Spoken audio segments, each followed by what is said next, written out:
বিসমিল্লাহির রহমান। ঘুরি ফিরি আমার দেশ কত সুন্দর বাংলাদেশ। আপনারা ছোট্ট একটা মাজার দেখছেন, যে মাজারটা দেখতেছেন উপরে সামিয়ানা টাঙানো আছে, বাহিরে একটু জায়গা। এটা পুরান ঢাকা লালকুঠি, ফরাসগঞ্জ লালকুঠি এরিয়াটা।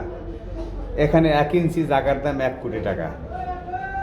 তো এখানে এই মাজারটার একটা ইতিহাস আছে, আমরা ছোটোর সময় দেখেছি। এই মাজারে যে খাদেম ছিলেন, উনি সনাতন ব্যক্তি।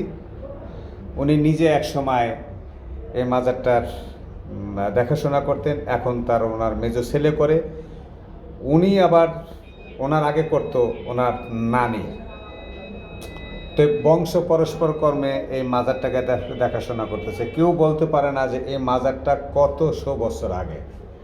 তো আমি এই আপনার পুরনো স্মৃতি, যে এখনও যে ঢাকা শহরে অলিগলি থাকলে যে সেই পুরনো স্থাপত্য যেগুলি আছে, এগুলি আমি তুলে ধরি সাধারণত, যেখানে পাই সেখানেই।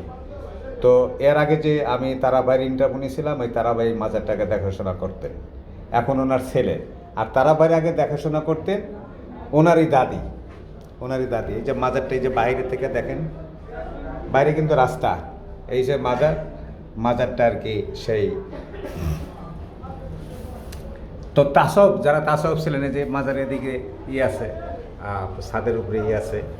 তা আসুন আমরা পুরনো জিনিসগুলি যেগুলি আছে, এগুলিকে আমরা অত্যন্ত পক্ষে সযত্নে, এই পুরাকীর্তিগুলি, এই পুরনো স্থাপত্য জিনিসগুলি আমরা সংরক্ষণ করে রাখি। তো আপনাদেরকে যেহেতু তারাবাইয়ের ইন্টারভিউ নিয়েছিলাম, মাজারের প্রসঙ্গ আসলো, এই জন্য মাজারটা আপনাদেরকে দেখানো। এটা যে কতশো বছর আগের। উনি তারাবাই বলল যে এই 200 বছর আমার নানির আগে আর একজনে করতো আর কি। এভাবে সে একজন তাসাউবাদী লোক এখানে আছে, কিন্তু মানুষ জানেই না এখানে।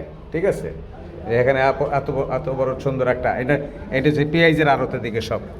তো যে যেখানে থাকবেন, আবার যদি কখন এরকম পুরনো স্থাপত্য পাই, আপনাদের সাথে নিয়ে হাজির হব, দেখাবো যে আমাদের সেই প্রাচীন বাংলার কিছু কিছু স্থাপত্য এখনও টিকে আছে পুরান ঢাকাতে।